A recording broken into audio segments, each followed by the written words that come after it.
Shalom mempelai-mempelainya Kristus.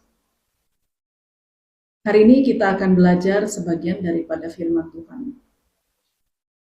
Hal apa yang paling dibenci oleh Tuhan? Hal apa yang sangat mengecewakan Tuhan, bahkan menyakiti hati Tuhan?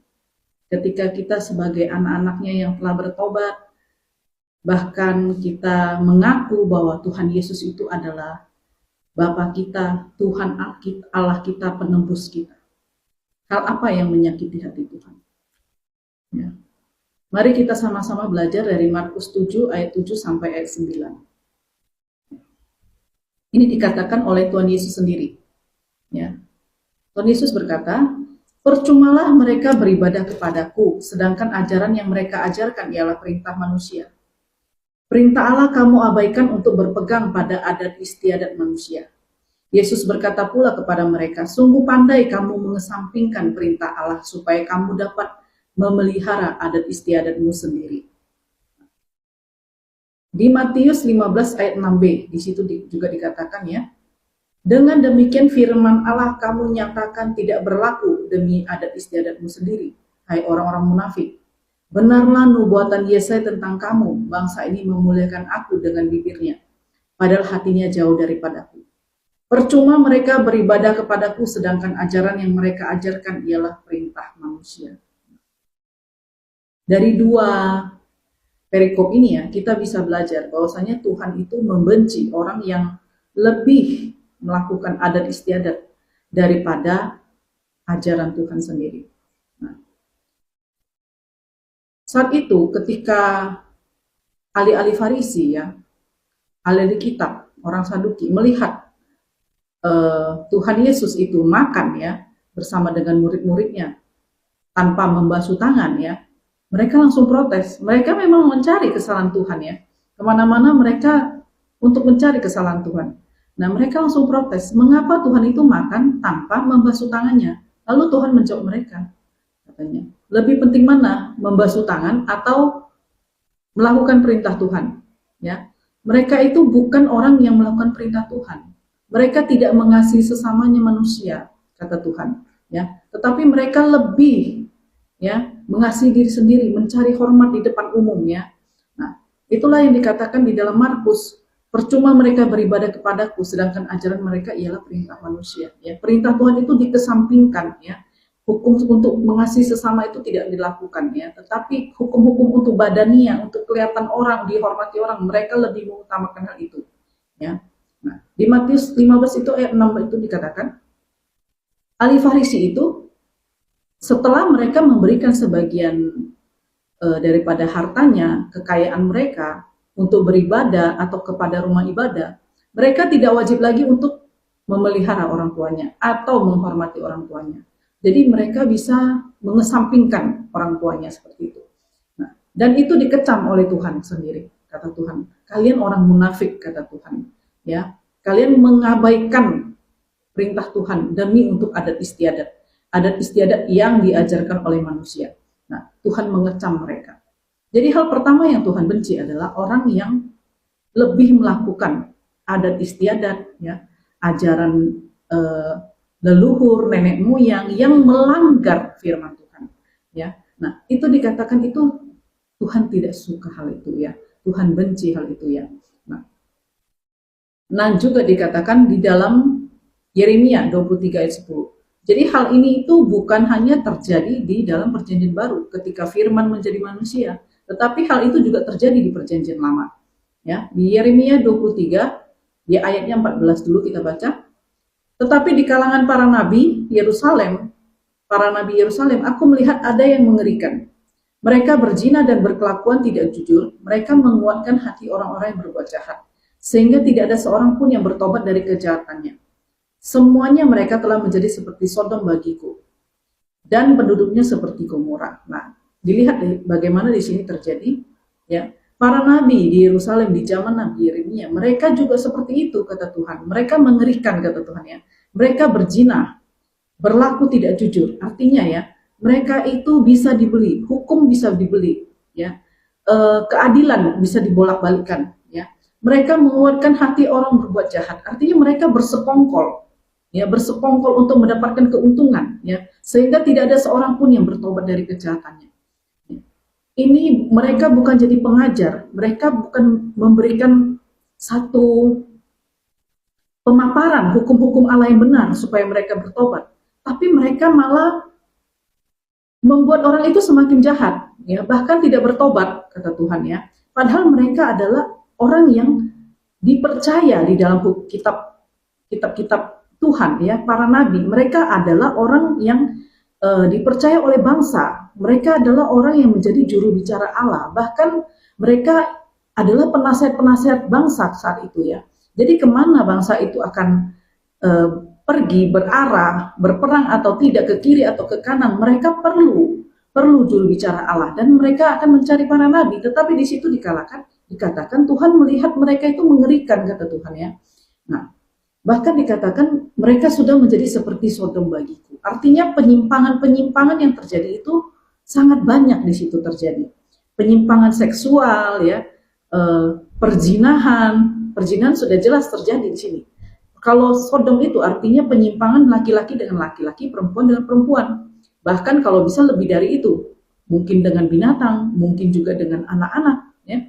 Dan hal itu sangat dibenci oleh Tuhan.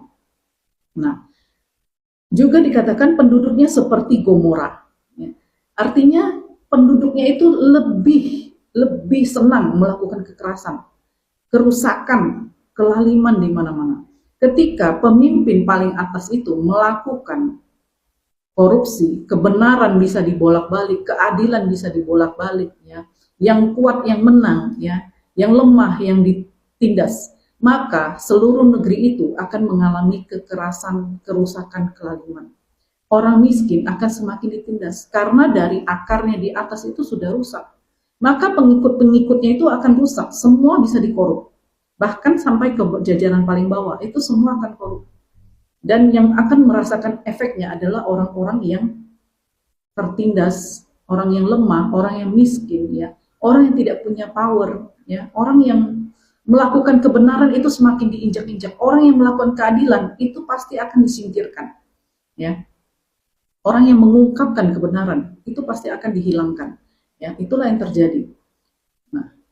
Makanya di ayat ke-10 dikatakan, negeri yang telah penuh dengan orang-orang berzina. Sungguh karena kutuk, ya, karena kutuk ini, ya. Jadi akibat daripada perzinahan, kekerasan, ya, ketidakadilan menyebabkan kutuk pada negeri. Ya. Gersanglah negeri, layulah padang-padang rumput di gurun. Apa yang dikejar mereka adalah kejahatan, kekuatan mereka adalah ketidakadilan. Nah, karena ketidakadilan pada negeri itu, ya, makanya orang-orang yang lemah yang berteriak, orang benar yang berteriak, orang-orang yang sungguh-sungguh, ya, melakukan kebenaran dan keadilan itu berteriak kepada Tuhan, ya, maka terkutuklah negeri itu, kata Tuhan, ya. Dan ini bukan hanya terjadi, ya, di Yeremia maupun di zamannya Tuhan Yesus ada, ya, tetapi dikatakan di dalam Roma juga dikatakan seperti itu, ya. Di Roma 3 ayat 10 sampai 18. Ini adalah gambaran orang-orang yang belum bertobat, ya. Orang belum bertobat, belum mengenal Tuhan. Kondisi orang manusia lama, ya. Seperti ada tertulis, tidak ada yang benar, seorang pun tidak. Tidak ada seorang pun yang berakal budi, tidak ada seorang pun yang mencari Allah. Semua orang telah menyeleweng, tidak mau tahu tentang hukum, ya. Artinya, ya, kerongkongan mereka seperti kubur yang tenganga. Artinya mereka orang yang suka melakukan kejahatan, ya. Lidah mereka merayu-rayu, artinya mereka penuh dengan tipu muslihat. Bibir mereka mengandung bisa, artinya mereka orang-orang yang curang, ya. Mulut mereka penuh dengan sumpah serapah, artinya mereka benci kepada sesamanya. Nah, kaki mereka cepat menumpahkan darah, artinya mereka pembunuh, merencanakan pembunuhan, ya. Keruntuhan kebinasaan mereka tinggalkan, ya, di jalan mereka, ya. Artinya mereka tidak ada belas kasihan kepada orang lainnya. Jalan damai tidak mereka kenal, mereka artinya kejam, mereka bengis, ya. Tidak ada kasih kepada sesama. Rasa takut kepada Allah tidak ada pada orang itu. Makanya hukum bisa dibolak-balik. Sesama itu, nyawa sesama tidak dianggap, ya. Hal itu pasti menyakiti hati. Jadi, saudaraku, inilah dua hal yang mendukakan Tuhan. Pertama adalah orang yang telah percaya, tetapi mereka lebih menyukai melakukan adat istiadat daripada perintah Tuhan, ya, daripada firman Tuhan. Dan yang kedua adalah orang yang terus-terusan hidup di dalam manusia lama, tidak mau berubah oleh karena firman Tuhan. Ya, mereka persis sama dengan manusia lamanya, seperti apa yang dikatakan di dalam 2 Petrus kitab Roma tadi, Roma 3 ayat 10 sampai 18. Tidak ada perubahan orang percaya dengan orang yang tidak percaya kepada Tuhan. Ya, sama-sama kejam, ya, sama-sama melakukan kekerasan, penipuan, penindasan dan segala macam. Ya. Lalu apa katalah dalam Roma 1 ayat 18 sampai ayat 18 dan 21. Murka Allah nyata dari sorga atas segala kefasikan dan kelaliman. Manusia yang menindas kebenaran dengan kelaliman. Sebab sekalipun mereka mengenal Allah, mereka tidak memuliakan Dia sebagai Allah atau mengucap syukur kepadanya. Sebaliknya pikiran mereka menjadi sia-sia dan hati mereka yang bodoh menjadi gelap. Jikalau seseorang yang sudah mengenal kebenaran, mereka berbalik kepada kejahatan, ya, pikiran mereka itu menjadi sia-sia, kata Tuhan. Hati mereka itu menjadi bodoh dan menjadi gelap. Itu sama dengan orang yang tidak percaya Tuhan. Tidak ada perbedaannya. Nah,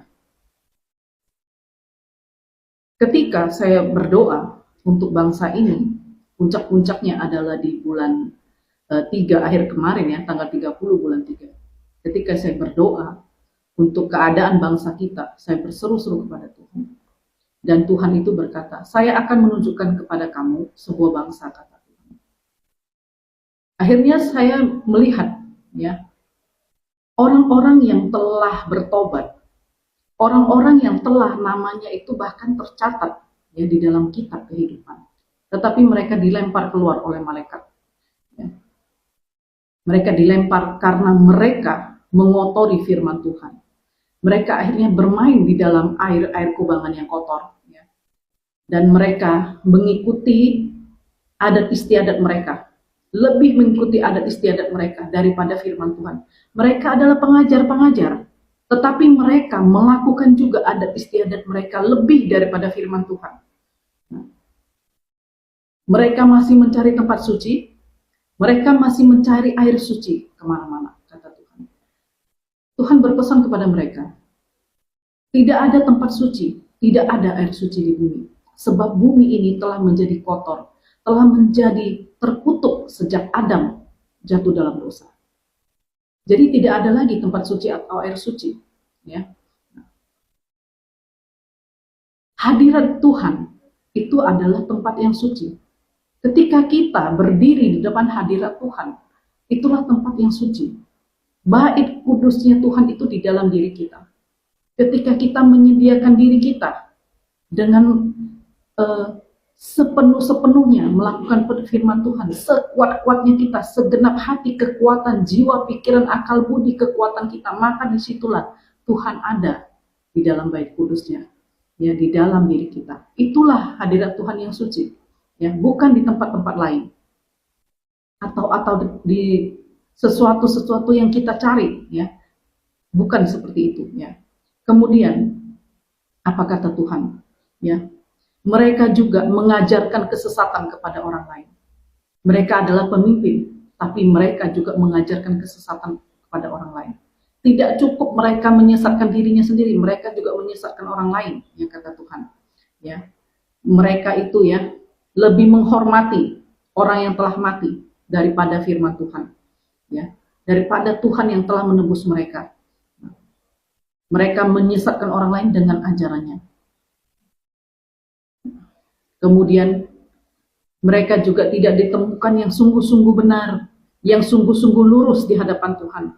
Tidak ada ditemukan di sana, kata Tuhan. Orang yang benar-benar lurus untuk mencari Dia, kata Tuhan. Firman Tuhan diselewengkan, ya. Mereka tidak menghormati Tuhan, kata Tuhan. Tidak cukup mereka untuk menyesatkan diri sendiri, mereka menyesatkan orang lain, kata Tuhan. Nah, jika saja malaikat saja tidak menghormati mereka, apalagi Tuhan, ya. Setelah saya melihat itu, saya tahu di mana itu. Saya tahu bangsa itu apa, gitu ya. Kemudian di tanggal 2 bulan 4, Tuhan berpesan juga, ya. Orang-orang yang telah bertobat, mereka yang telah diberikan jubah kebenaran, mereka juga rusakkan. Istri berselingkuh dengan sejenisnya. Suami berselingkuh juga dengan sejenisnya. Bahkan dengan mereka merusak anak-anak. Di tempat anak-anak itu menyusu sejak mereka masih kecil, mereka diajarkan kejahatan, kata Tuhan. Begitu mengerikan, ya. Anak-anak yang telah dirancangkan bagi mereka sebagai orang-orang yang mulia, orang-orang akan membawa perubahan bagi bangsa itu. Anak-anak yang diberkati Tuhan luar biasa. Sejak masa kecil mereka diberikan, dipercayakan kepada keluarga ilahi, tapi mereka dirusakkan. Ya. Nah, bahkan juga ya, orang lemah, mereka paksa. Ya, orang ditindas, diperjualbelikan, anak-anak diperbudak. Ya. Kenajisan di mana-mana, kata Tuhan. Kesombongan, kejahatan. Ya. Mereka tidak malu-malu untuk melakukan hal itu. Semua orang menyukai kegelapan, katanya. Hati mereka telah membatu, kata Tuhan. Nah, dan bau busuk kenajisan itu sangat menyiksa Tuhan. Ya. Dan ketika itu Tuhan juga berkata, ya, bagaimana aku akan mengampuni bangsa ini yang terus-menerus berdosa di hadapanku, kata Tuhan. Ya. Kalau seandainya orang benar ini akan mau keluar dari keadaan mereka, Tuhan akan menolong mereka. Tuhan akan menuntun mereka. Tuhan akan menyediakan apa yang mereka butuhkan untuk mereka bisa keluar daripada keadaan mereka. Tetapi mereka tidak mau. Mereka lebih memilih untuk hidup di tempat itu, mengikuti apa yang telah terjadi di tempat itu, budaya dan kebiasaan-kebiasaan di situ. Hal yang normal, yang kelihatan normal, yang semua orang lakukan di situ. Mereka lebih mengikuti hal yang ada di situ, ya. Nah, ketika mendengar itu, hati saya itu sangat sakit. Seperti ada sebuah batu yang berat itu menimpa hati saya, dan rasanya itu hati saya itu seperti disayat-sayat. Ya, saya tidak merasakan hal itu ketika saya berdoa bagi bangsa kita. Tapi ketika saya melihat hal itu, hati saya itu begitu sakit. Nah, kata Tuhan adalah, Tuhan akan menghancurkan kesombongan mereka. Tuhan akan menghancurkan segala kebanggaan mereka. Ya. Air bandang akan melanda mereka, kota-kotanya, ya, tempat-tempat maksiatnya, karena kota itu, tempat itu, bangsa itu penuh dengan kelaliman, penuh dengan kekejaman, ya. Kebenaran tidak ada di situ, kebenaran diinjak-injak, keadilan dibolak-balik. Ya. Setiap orang yang mencari keadilan tidak ada di tempat itu, ya. Kenajisan, maksiat, ya, pelacuran, perzinahan, keserakahan, kejahatan, kelicikan, ya, hawa nafsu, hujat, kesombongan, kebebalan. Semua ada di tempat itu. Pembalasan pasti datang, kata Tuhan. Bertobatlah segala bangsa supaya engkau tidak kena malapetaka, kata Tuhan. Di mana-mana terjadi kelaliman di sana. Perzinahan, maksiat semakin subur, semakin hari semakin subur. Tidak ada yang menghiraukan, kata Tuhan. Sebab pemimpinnya lalim, buta, kata Tuhan. Mereka buta, mereka tuli, ya. Korupsi bagi yang lebih berkuasa, ya. Kata Tuhan, aku akan sekalian menghukum kotanya. Pemimpinnya, kekuatan mereka akan dilenyapkan, kata Tuhan, akan dihilangkan. Setiap kota-kotanya, rajanya, sampai pengikut-pengikutnya, rakyatnya, serta berhala-berhalanya, Tuhan akan buat menjadi malu, kata Tuhan. Hati mereka telah menjadi gelap, kelaliman merajalela di mana-mana. Penindasan, keserakahan, bahkan mereka menjual sesamanya, ya. Orang tua banyak yang pedih hati karena mereka tidak menemukan anak-anaknya. Anak-anaknya tidak tahu kemana, hilang, tidak tahu kemana. Ya. Sungguh mereka tidak punya lagi belas kasihan kepada anak-anak maupun kepada sesama. Itulah yang terjadi di tempat kota itu. Dan kata Tuhan, air bandang berdarah akan menimpanya, kata Tuhan. Sebab kota itu, hutang darah mereka terlalu banyak, kata Tuhan. Itulah yang akan terjadi pada kota itu. Ketika nama tempat itu muncul di hati saya terus berdoa. Itu sudah diberitahukan oleh Roh Kudus. Saya berdoa minta pengampunan Tuhan untuk bangsa itu, terutama untuk anak-anak. Karena anak-anak itu tidak berdosa sebenarnya. Anak-anak itu adalah korban yang dipaksakan. Mereka diajarkan sejak mereka kecil. Dan saya minta Tuhan berikan belas kasihan kepada jiwa-jiwa yang seandainya jiwa-jiwa ini bisa bertobat kepada Tuhan, Tuhan berikan kesempatan kepada mereka. Itu yang saya doakan. Dan di tanggal 13 bulan 4 kemarin, Tuhan tunjukkan sebuah memo di atas meja kerjanya. Di situ tertulis 4 tempat. Pertama itu adalah Pattaya, kemudian Phuket, Thailand, ya, dan juga yang terakhir itu adalah New York. Waktu Tuhan tunjukkan itu, saya itu bertanya kepada Tuhan, kenapa bukan yang tetangganya Tuhan? Bukankah yang itu yang sedang heboh-hebohnya, yang sedang dibongkar bangkir, ya kan? Bahwasannya membunuhlah, menculik, menganiaya, menyiksa. Tetapi Tuhan bilang, semua itu manusia-manusia di sana itu lebih banyak itu dikirim dari Thailand. Jadi Thailand itu adalah pengirim, produsennya, ya, pemasoknya ke negara-negara tetangganya. Yang tetangganya lain itu belum terbongkar saja sebenarnya. Tapi sebenarnya mereka juga sama melakukan hal yang sama kepada jiwa-jiwa, kepada nyawa manusia.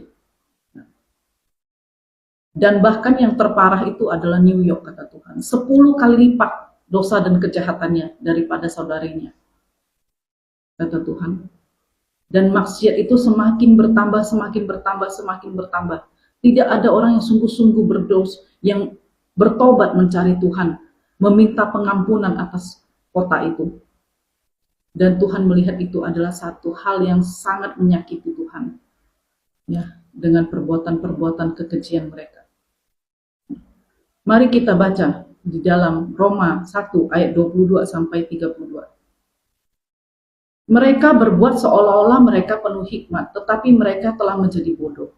Mereka menggantikan kemuliaan Allah yang tidak fana dengan gambaran yang mirip dengan manusia yang fana, burung-burung, binatang-binatang yang berkaki 4, atau binatang-binatang yang menjalar. Karena itu Allah menyerahkan mereka kepada keinginan hati mereka akan kecemaran, sehingga mereka saling mencemarkan tubuh mereka. Sebab mereka menggantikan kebenaran Allah dengan dusta, dan memuja dan menyembah makhluk dengan melupakan penciptanya yang harus dipuji selama-lamanya. Karena itu Allah menyerahkan mereka kepada hawa nafsu yang memalukan. Nah, karena perjinahan-perjinahan dengan berhala-berhala itu, maka mereka, ya, dibiarkan Tuhan diduduki oleh iblis, melakukan hal-hal yang tidak senonoh, ya. Istri-istri mereka mengganti persetubuhan yang wajar dengan yang tidak wajar. Demikian juga dengan suami, meninggalkan persetubuhan yang wajar dengan istri mereka, dan menyala-nyala dalam birahi seorang terhadap yang lain, ya. Melakukan kemesuman laki-laki dengan laki-laki. Karena itu mereka akan menerima dalam diri mereka balasan yang setimpal untuk kesesatan mereka. Jadi persetubuhan yang tidak wajar, kemesuman yang tidak wajar itu adalah kesesatan, kata Tuhan, ya. Karena mereka tidak merasa perlu untuk mengakui Allah, maka Allah menyerahkan mereka kepada pikiran-pikiran yang terkutuk, sehingga mereka melakukan apa yang tidak pantas, penuh dengan rupa-rupa kelaliman, kejahatan, keserakahan, kebusukan, penuh dengan dengki, pembunuhan, perselisihan, tipu muslihat, dan kefasikan. Mereka pengumpat, pemfitnah, pembenci Allah, kurang ajar, congkak, sombong, pandai dalam kejahatan, tidak taat kepada orang tua, tidak berakal, tidak setia, tidak penyayang, tidak mengenal belas kasihan. Sebab walaupun mereka mengetahui tuntutan-tuntutan hukum Allah, yaitu bahwa setiap orang yang melakukan hal demikian patut dihukum mati, mereka bukan saja melakukannya sendiri, mereka juga setuju dengan mereka yang melakukannya. Karena mereka begitu senang melakukan kemesuman itu, ya, Tuhan serahkan mereka kepada keinginan daging mereka. Ketika manusia itu berdosa dan melakukan hal yang tidak pantas dan membiarkan dirinya sendiri di dalam keadaannya itu dan terus menerus, maka keadaannya itu akan semakin parah. Kesesatannya itu akan semakin parah. Keterikatannya itu akan dosa itu akan semakin parah. Karena iblis akan membuat dia itu semakin berakar di dalam dosa. Makanya orang yang melakukan seksual yang menyimpang itu akan semakin parah. Akan terus semakin menyimpang sampai dia tidak bisa melepaskan dirinya lagi. Dan itu sangat menjijikkan bagi Tuhan. Itu sangat najis di mata Tuhan. Tidak ada yang baik di dalam hal itu. Ketika kita menyimpang dari jalan Tuhan, ketika kita memilih kesesatan, tidak ada yang baik bagi kita. Ya. Di dalam juga Imamat 18 ayat 24 sampai 25. Janganlah kamu menajiskan dirimu dengan semuanya itu. Sebab dengan semuanya itu bangsa-bangsa yang akan kuhalau dari depanmu itu telah menjadi najis, kata Tuhan. Negeri itu telah menjadi najis dan aku akan membalas kesalahannya sehingga negeri itu memuntahkan penduduknya.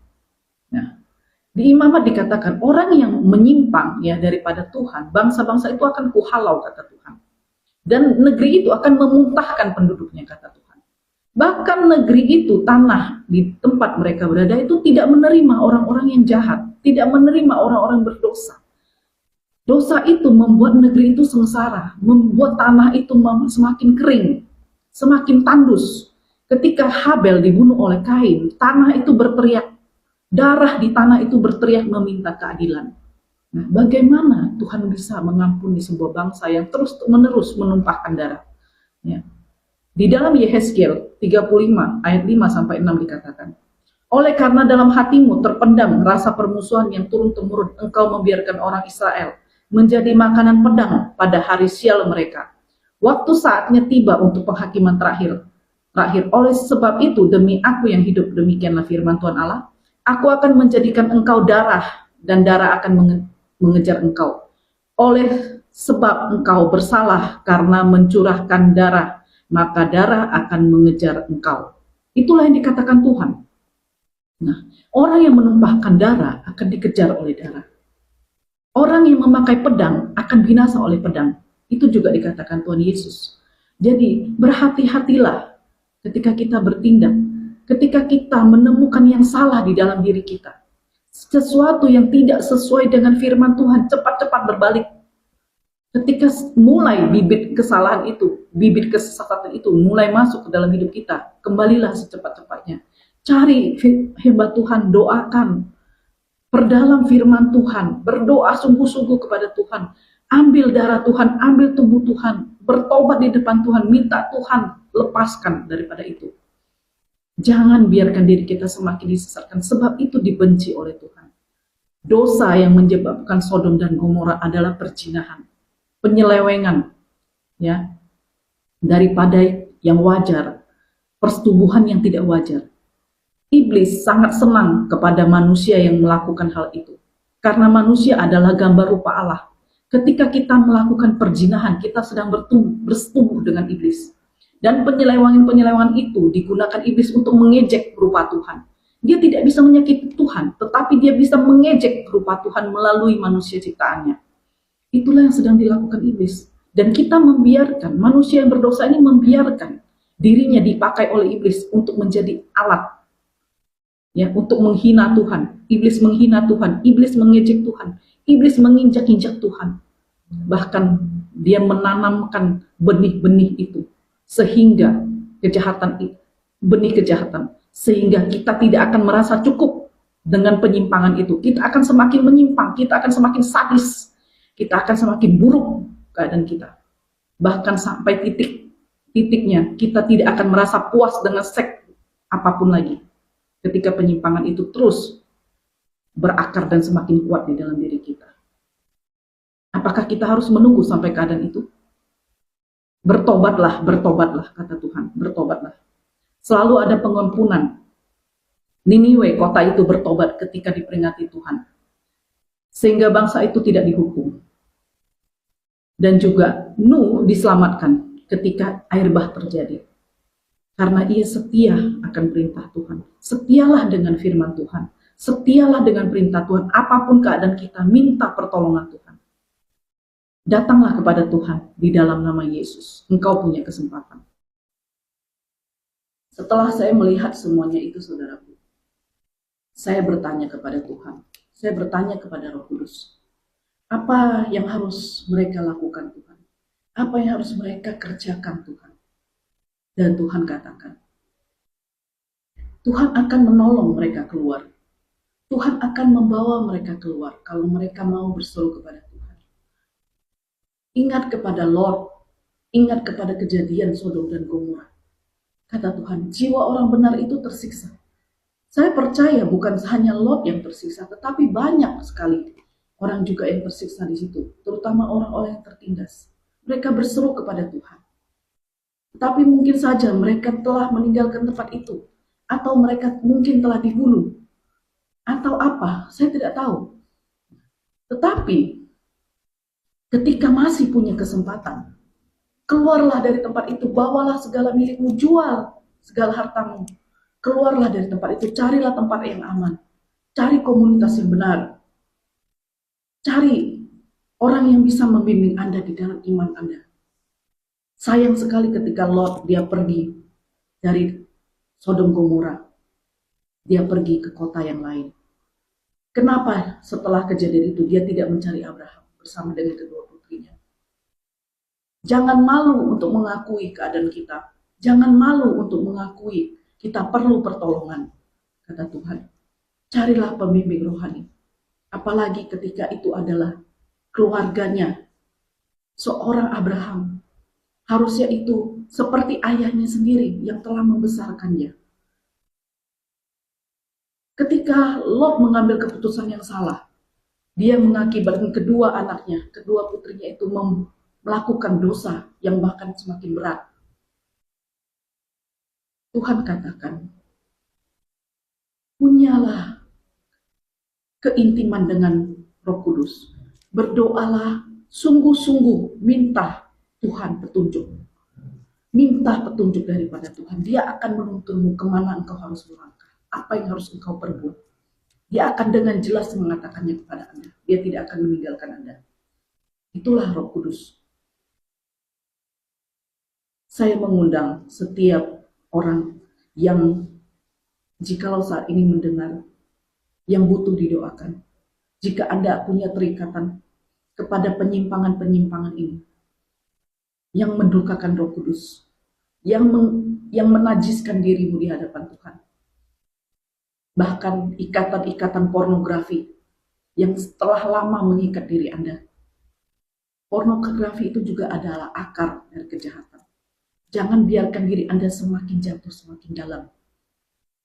Ketika hal itu, godaan itu datang kepadamu, cari firman Tuhan. Cari ayat-ayat, ingat selalu dengan satu ayat itu sepanjang hari Anda. Dan Roh Kudus akan membantu Anda untuk keluar dari kenajisan itu, keterikatan itu. Baca terus satu ayat itu. Ingat di dalam pikiran Anda. Dan itu akan menjadi senjata Anda melawan iblis di dalam diri Anda. Di dalam pikiran Anda. Saya undang Anda untuk berdoa. Untuk melepaskan segala ikatan-ikatan belenggu setan ini. Pertama adalah akui dulu kesalahan Anda. Akui segala perbuatan Anda di hadapan Tuhan. Berlutut di hadapannya saat ini. Katakan kepada Roh Kudus, apa yang telah Anda lakukan selama ini? Kenajisan apa yang telah Anda perbuat selama ini? Yang mendukakan Tuhan. Minta Dia melepaskan Anda saat ini. Akui semuanya. Jangan ada lagi yang ditutupi di depan Roh Kudus. Dan mari kita berdoa bersama-sama. Bapa di dalam surga, kami berdoa untuk anak-anak-Mu yang datang kepadamu. Kami berdoa Tuhan, supaya kuasa-Mu mengalir atas mereka. Kasih-Mu mengalir atas mereka. Belas kasihan sorga Bapa datang kepada mereka. Yang rendah hati saat ini mengakui segala kejahatan mereka. Biarlah belenggu-belenggu daripada setan ini Tuhan. Engkau ambil alih Tuhan. Engkau putuskan daripada mereka Tuhan. Darah-Mu, tubuh-Mu Tuhan, telah Engkau berikan kepada mereka. Akuilah itu, kata Tuhan. Akuilah itu di dalam dirimu. Terimalah itu di dalam dirimu. maka engkau akan diberikan kekuatan untuk dilepaskan dari segala belenggu-belenggu ini. Kata Tuhan, segala pikiran-pikiran yang tidak layak, najis, segala pikiran-pikiran yang menyesatkan Anda, yang menyeret Anda kepada kedagingan yang membinasakan. Kata Tuhan, tundukkanlah itu kepada firman, kata Tuhan. Tundukkanlah itu kepada firman. Kami berdoa Tuhan, api Roh Kudus itu turun Tuhan. Api Roh Kudus turun, membakar Tuhan. Membakar, memurnikan setiap hati ini Tuhan. Kami berdoa Tuhan, kekudusan Allah Tuhan. Penuhi hati mereka saat ini Tuhan. Berikan mereka hati yang sungguh-sungguh rindu Tuhan kepadamu Tuhan. Penuhi hati mereka dengan gairah-gairah yang baru kepadamu Tuhan. Kepada firman-Mu Tuhan. Berikan mereka hawa nafsu yang lapar Tuhan. Yang haus Tuhan. Kepada kebenaran Tuhan. Bukan kepada penyimpangan Tuhan. Kami juga berdoa Tuhan. Setiap Tuhan firman yang datang ke dalam hati mereka. Kami berdoa Tuhan, hati loh mereka itu boleh menjadi lembut Tuhan. Engkau bajaklah hati mereka itu setiap hari Tuhan, setiap hari. Setiap firman yang datang Tuhan, biarlah itu jatuh dalam-dalam di dalam hati mereka. Tertanam Tuhan di dalam hati mereka. Tumbuh dan subur Tuhan. Karena firman-Mu menyirami mereka. Kami berdoa Tuhan, mereka juga akan bertemu dengan komunitas yang tepat. Mereka yang bertemu dengan saksi-saksi yang tepat, orang-orang yang tepat Tuhan. Engkau akan menuntun setiap langkah mereka Tuhan kepadamu. Kami berdoa Tuhan, Engkau juga Tuhan, memberikan Tuhan, satu Tuhan, hikmat yang baru, pengetahuan yang baru Tuhan. Untuk apa yang harus mereka kerjakan di depannya Tuhan. Kami berdoa Engkau berikan Tuhan, panggilan-panggilan-Mu dalam hidup mereka Tuhan. Kepada tujuan hidup mereka yang benar Tuhan. Dan segala penyimpangan ini Tuhan, akan membawa mereka Tuhan, menjadi saksi-saksi yang benar. Ketika mereka telah dibebaskan, ketika mereka telah disembuhkan, ketika mereka telah dipulihkan, mereka akan menjadi saksi yang benar. Mereka akan menjadi berkat kepada orang-orang yang memerlukan.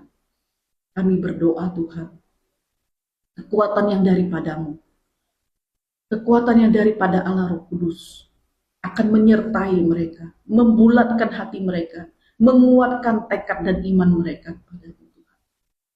Biarlah Tuhan Engkau terus bekerja dalam hati mereka. Dan segala belenggu-belenggu ini kami percaya saat ini telah dihancurkan oleh oleh kasih Tuhan. Saat ini telah dihancurkan oleh kuasa Roh Kudus. Kuasa Roh Kudus telah membakar segala belenggu-belenggu ini. Dilenyapkan, dihanguskan, dipatahkan, dihancurkan di dalam nama Tuhan Yesus. Dan belenggu ini tidak akan kembali lagi. Saya berkata, iblis, mulai saat ini engkau tidak berhak atas jiwa-jiwa ini. Hai iblis, engkau tidak akan kembali lagi kepada jiwa-jiwa ini.